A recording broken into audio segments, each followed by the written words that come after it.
Hello and welcome back. On today's video, we are going to be diving deeper into the specifics on how to really master your mind and energy to heal your body and to change your life.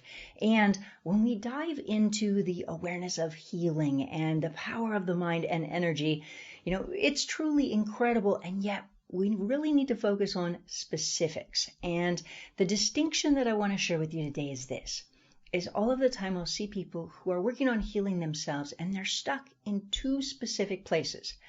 Either one, they're really just focused on trauma and they're bringing up all of the trauma, the problems, and they're really bringing that up, and it can make it worse. It can make it feel like there's trauma all around them. If you think about the last podcast episode that I did with our beautiful volunteer, John, if you listened to that episode, in short, basically, he had been most of his life, his entire life, up into his 60s, healthy. He had mentioned he'd never seen a doctor's office, but he had been healthy. He hadn't had any problems, and he had a lot of trauma throughout those years. His father had unfortunately killed himself. His son was on drugs. There was all of these different things. Divorce. He'd experienced a lot of things, but he'd never had any health issues. And then he got married, or he had a new partner, and also had a baby, and all of these health issues came in. Now, if you listen to that episode, you'll recall part of the trigger for him was that he felt guilty towards his son. So he has a son in his 40s. So he felt all of this guilt, and he felt like he didn't do good enough with his first son. So here he was in this life where he's got these wonderful experiences, having a child, having a new partner. And he even said, I hope this will last. Is it always going to be so good? So he felt like all of these wonderful things were happening in his life, and he didn't deserve it. And in his case, he had been going through all the trauma in his head, trying to figure out what is the trauma? Well, in his case, what happened was something beautiful happened. But he felt like guilty about his other son. And so now he's not allowing himself to have the beautiful experience that he's manifesting, like the beautiful partner and all this. So there was guilt in multiple areas. But my point is that he had this situation and then started going into all of the trauma. And even when I was working with him, I said something like, beating yourself up for mistakes, you have to let those mistakes go. And he even said, but they were big mistakes, or something to that effect. He made them bigger. Eek. And that's part of the problem, is all of the time I'll see people who are on this journey, who are looking for trauma, and what it is. And even if you think about his situation, it was something beautiful that happened. And I've seen that in other situations as well. Our beautiful volunteer, Kelly, from about 2 months ago. And by the way, she found this beautiful, amazing relationship, but she felt guilty for it.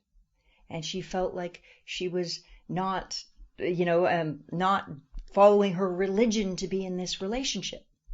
And by the way, after I worked with her, she messaged in, she said, I'm off of, her doctor took her off her medication. She had no pain. And she was like, I haven't had any pain since Christmas. She just recently sent me a message on that.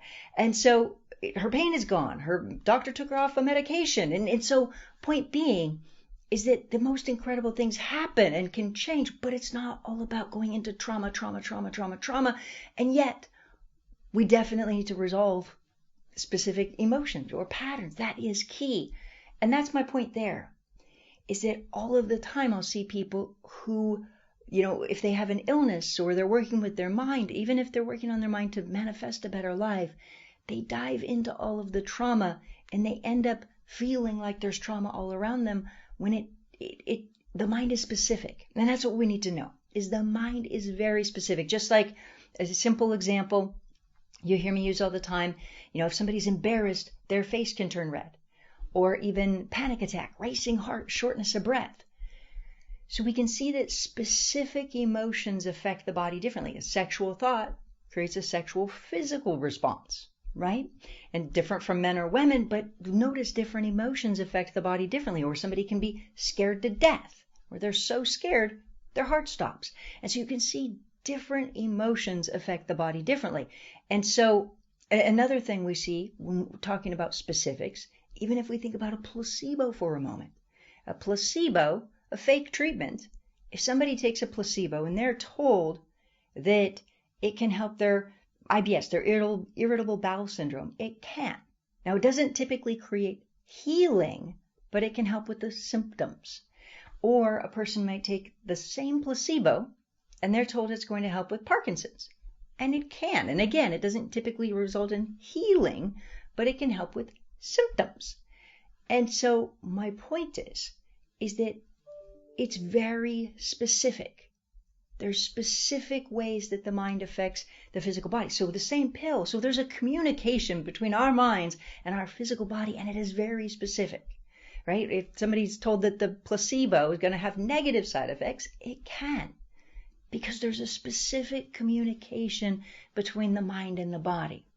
And so it's not just about identifying any trauma, because all the time people will have, unfortunately, traumas, but it doesn't necessarily mean they're going to have illness. You know, the example you hear me use all the time is that, you know, even a police officer or somebody who is in the military can have extreme trauma, and it doesn't mean that they're going to be sick.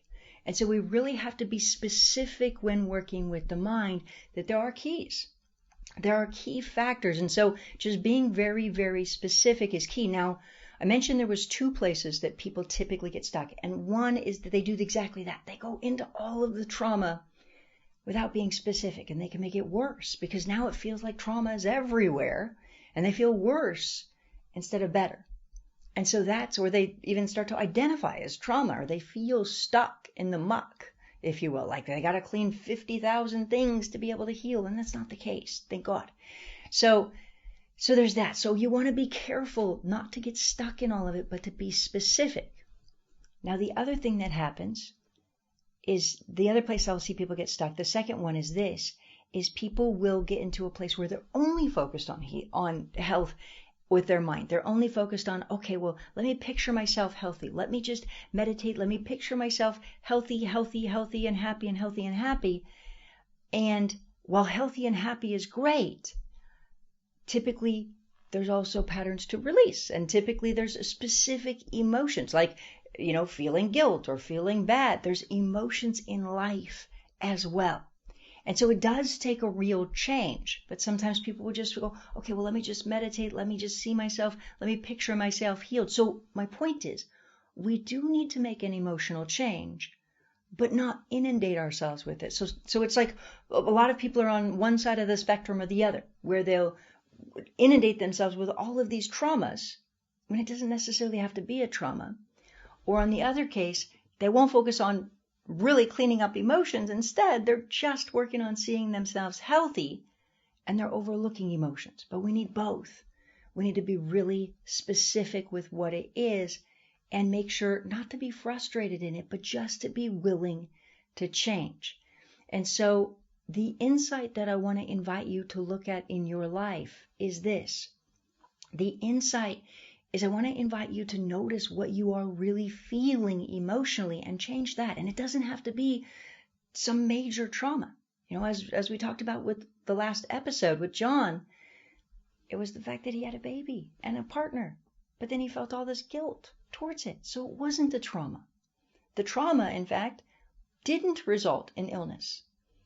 And so I know this is a mind-bending distinction. And that's the thing, is that the reason that I was able to heal myself and also have been able to show people how to get results back to back to back is because of being specific with the mind. And that's the biggest thing that I want to emphasize, is all too often people don't get that specific with the mind. But the more that you get specific, the easier it is. And it's just like using a computer. You know, if you type in all the wrong keys, it's not going to work. But if you type in all the right keys, it works like a charm.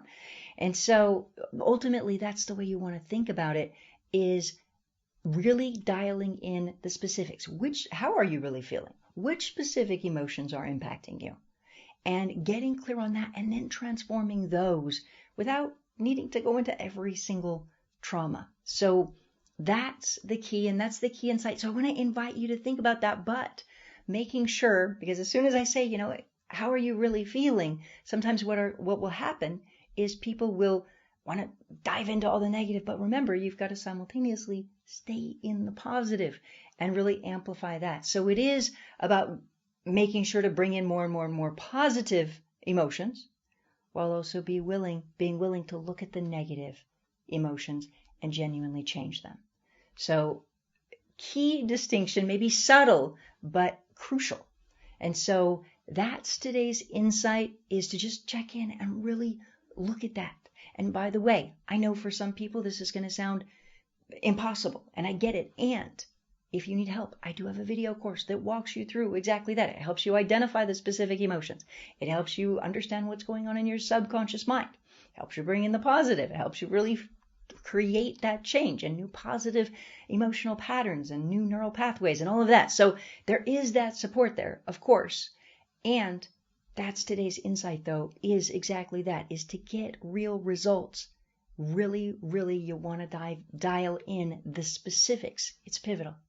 All right, so that said, it has been such a pleasure connecting with you. And if you are somebody who has been stuck in that place where you're diving into all of the trauma and it feels like it's everywhere now, or if you've only been focused on, just seeing yourself healed and meditating and all of that, make sure to branch out. Change what's in your subconscious mind genuinely. And it's pivotal. So getting unstuck, getting real results. And you'll hear me say all the time, the more that every single person gets real results, the more that we create this change in the world. Because research shows that it takes about 20 to 25%, somewhere in there, to create a tipping point. Meaning that the more people who get results, the more people who understand how this works, what happens is that more and more people get results, more and more people understand how it works, creates a tipping point where it starts to become a new norm. And that would be incredible. And so that's my hope, of course, in doing what I do and sharing this information. And so my ask is, please do hit the share button on this episode. Share it with somebody you love, somebody you care about, or somebody you don't even know. Because the more that every single person creates a happier, healthier, wonderful world where they're healed and empowered, the better this world is for all of us. And so please do hit the share button, and please do make a point to have a most wonderful, incredible rest of your day. And I look forward to connecting with you on the next episode. We'll see you there.